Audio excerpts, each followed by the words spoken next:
கொல்லாதே கோவக்காரி, கண்ணாலே சொன்னேனே 100 சாரி, கோலங்கள் எல்லாம் வாசல் மேலே. Welcome back to my channel Madurai south Indian cooking. இன்னைக்கு நம்ம சேனலில் ஒரு லஞ்ச் பாக்ஸ் ரெசிபி தான் பார்க்க போகிறோம். இந்த ரெசிபி செய்கிறதுக்கு தேவையான பொருட்கள்: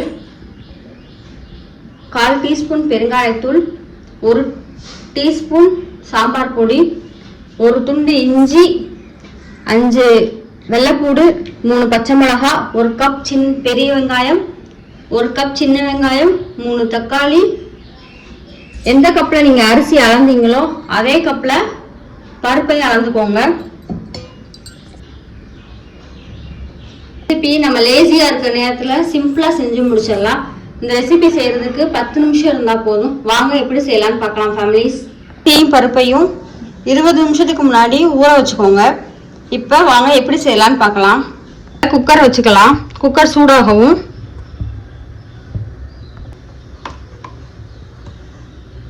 2 டேபிள் ஸ்பூன் நெய் சேர்த்துக்கலாம்.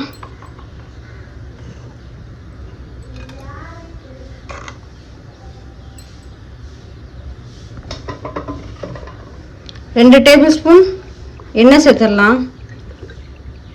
நெய்யும் எண்ணெயும் நல்லா சூடாகட்டும். நெய்யும் எண்ணெயும் சூடாயிருச்சு. இப்போ 1 டீஸ்பூன் கடுகு சேர்த்துக்கலாம்.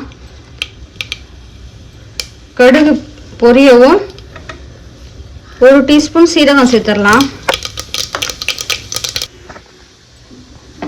இப்போ வெங்காயம் சேர்த்துக்கலாம்.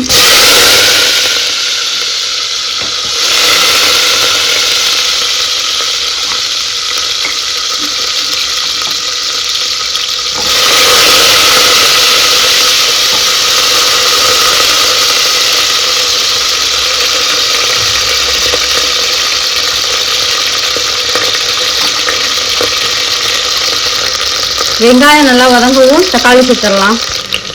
இப்போ கருவேப்பிலை சேர்த்துடலாம். வெங்காயம் நல்லா வதங்கிருச்சு. இப்போ கட் பண்ணி வச்சுருந்தா தக்காளி சேர்த்துக்கலாம். அது கூடவே பச்சை மிளகாயை நீட்டமாக கீறி வச்சுருக்கேன், அதையும் சேர்த்துடலாம்.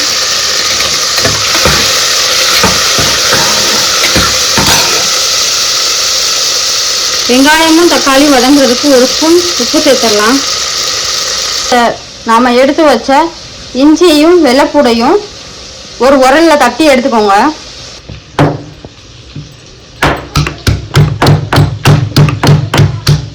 இந்த மாதிரி இடித்து சேர்த்துடலாம்.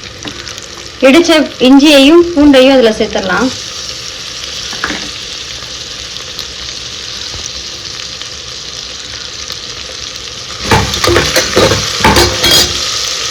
இப்போ நம்ம ஊற வச்ச அரிசியையும் பருப்பையும் அதில் சேர்த்துருவோம். இது கூடவே 1 டேபிள் ஸ்பூன் சாம்பார் பொடியும் பெருங்காய பொடியும் சேர்த்துக்கலாம்.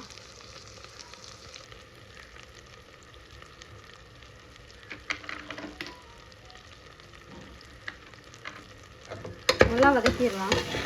வதங்கிருச்சு. இப்போ அரிசியையும் பருப்பையும் சேர்த்துடலாம்.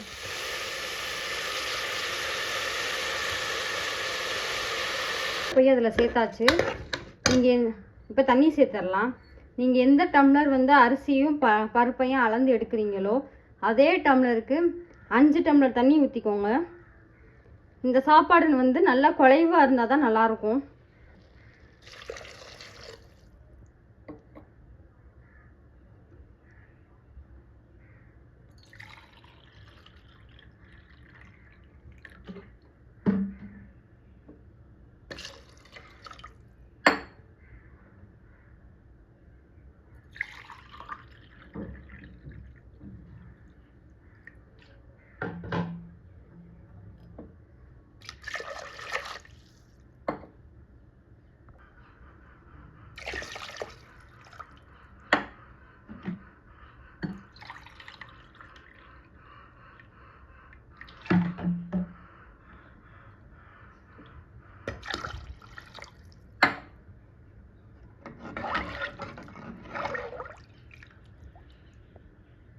தண்ணி கொதிச்சு வரட்டும்.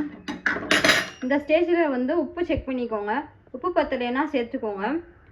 எப்பயுமே இந்த வெரைட்டி ரைஸ் செய்கிறப்ப குக்கரில் வைக்கிறப்ப 1 பிஞ்ச் உப்பு தூக்கலாக தான் இருக்கணும். தண்ணி நல்லா கொதிச்சிருச்சு. இப்போ குக்கரில் மூடி விசில் விட்டுடலாம். இப்போ குக்கரை மூடிடலாம்.